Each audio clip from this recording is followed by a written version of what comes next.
ऋषि, मुनि, साधु या सन्यासी आखिर कौन होते हैं और क्या मतलब है इनका? आइए जानते हैं। ऋषि कौन होते हैं?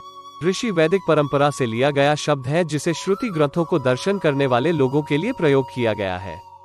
दूसरे शब्दों में कहा जा सकता है वैसे व्यक्ति जो अपने विशिष्ट और विलक्षण एकाग्रता के बल पर वैदिक परंपरा का अध्ययन किए और विलक्षण शब्दों के दर्शन किए और उनके गूढ़ अर्थों को जाना और प्राणी मात्र के कल्याण हेतु उस ज्ञान को लिखकर प्रकट किए ऋषि कहलाए। ऋषियों के लिए इसीलिए कहा गया है, ऋषि तू मंत्र दृष्टारा न तू करतार, अर्थात ऋषि मंत्र को देखने वाले हैं न कि उस मंत्र की रचना करने वाले। मुनि किसे कहते हैं? मुनि भी एक तरह के ऋषि ही होते थे, किंतु उनमें राग द्वेष का अभाव होता था। भगवत गीता में मुनियों के बारे में कहा गया है जिनका चित्त दुहक से उद्विग्न नहीं होता, जो सुख की इच्छा नहीं करते और जो राग, भय और क्रोध से रहित हैं। ऐसे निश्चल बुद्धि वाले संत मुनि कहलाते हैं।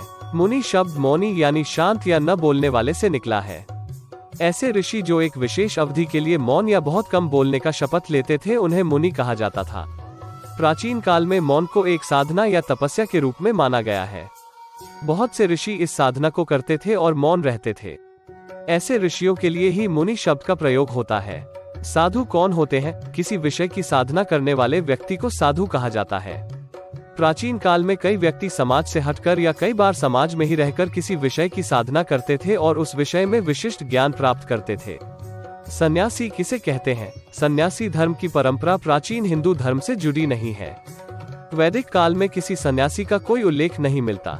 सन्यासी या सन्यास की अवधारणा संभवतः जैन और बौद्ध धर्म के प्रचलन के बाद की है, जिसमें सन्यास की अपनी मान्यता है।